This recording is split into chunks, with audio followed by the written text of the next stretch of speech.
My name is John Meehan, and today I brought in my father's World War I medals. He left them to me because I was the only child. I know that he was in the Royal Enniskillen Fusiliers, and I brought along some certificates about the medals, but there's some gaps which I'm interested in learning.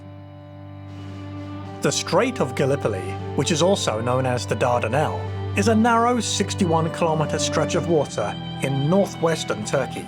It forms part of the continental boundary between Europe and Asia. Gallipoli has been strategically important since ancient times. The city of Troy was located near the western entrance of the strait. The Persian king Xerxes and Alexander the Great of Macedonia both led armies across the Dardanelles. In the First World War, the Allies unsuccessfully attempted to seize the strait from the Ottoman Turks. 11 months of bloody fighting left 350,000 dead or wounded. In the aftermath of the failed campaign, Winston Churchill was removed from control of the British Navy, and Britain's coalition government collapsed. John, welcome to the show today. You've brought us some medals, and what can you tell us about those? They were my dad's World War I medals, and I know a little bit about them, but not too much. What you have here, 1914 star, you have the British War Medal, and you have the Victory Medal. Many years ago, I learnt that these three medals had been given the name of Pip, Squeak and Wilfred. And I did a little bit of research, but I wonder exactly how it came about. It was actually, they were named after a cartoon strip in the Daily Mirror.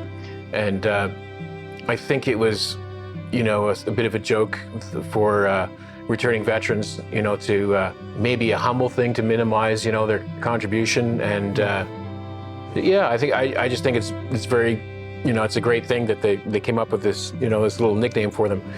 It's more of a British thing. I don't think many Canadians refer to them as that. So this is a trio of medals from the First World War.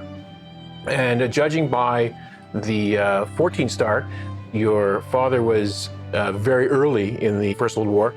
In fact, he's got a bar for the August to November 1914, which means he was under fire in France between those dates. And your father would have been what they call one of the old contemptibles, which was the pre-war British Army. The old contemptibles were the pre-war British military. So it was basically the professional soldiers that would spend their whole lives in the military, and that was their jobs, that was their life, you know. And fortunately, a lot of those gentlemen passed away in the First World War. This is his medal index card, and it explains a little bit where he served. We don't have a large part of his file, but you can see here 2nd Battalion Balkans with the date 26/7/15. So that's when he would have gone to Salonika with the 2nd Battalion. A lot of times troops would be shifted back and forth as the need arose. The Irish played a very important role in the British military. During the First World War, there was about 200,000 Irish that participated in the First World War, but 49,000 died from being killed in action or disease. So it was a big part of the First World War. The Royal Enniskillen Fusiliers during the First World War were basically everywhere. So you had up to 9 battalions of soldiers. Each battalion was about 1,000 men. So they were basically serving all over the globe. Some were in the Balkans, some were on the Western Front, some were serving in Gallipoli. So they were everywhere. I mean, every major battle, different battalions.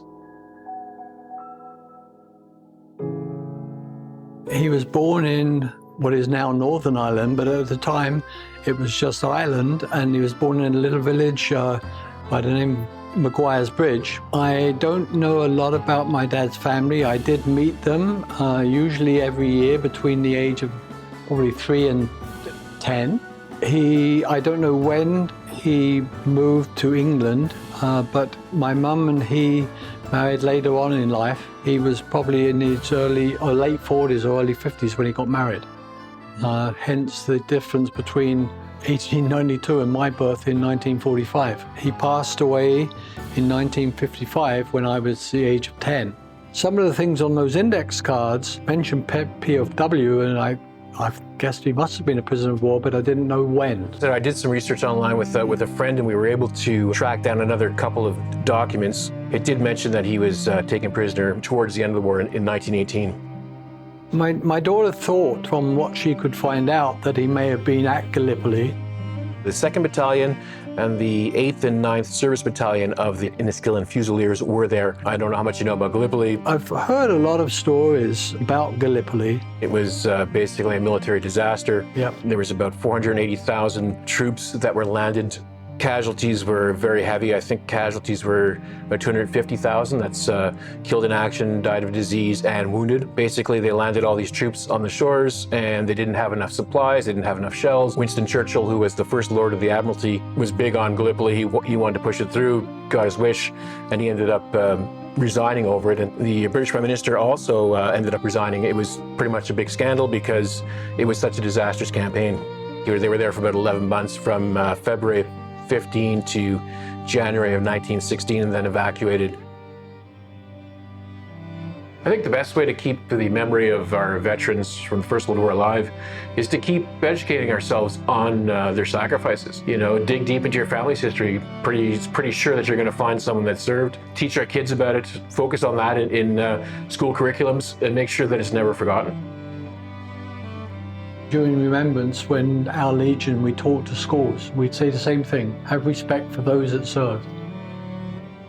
John, thank you very much for bringing these in. I appreciate that. I enjoyed looking at them. Yep. Unfortunately, we don't have more information for you, but yeah, I think it's a great piece of family history and early First World War history.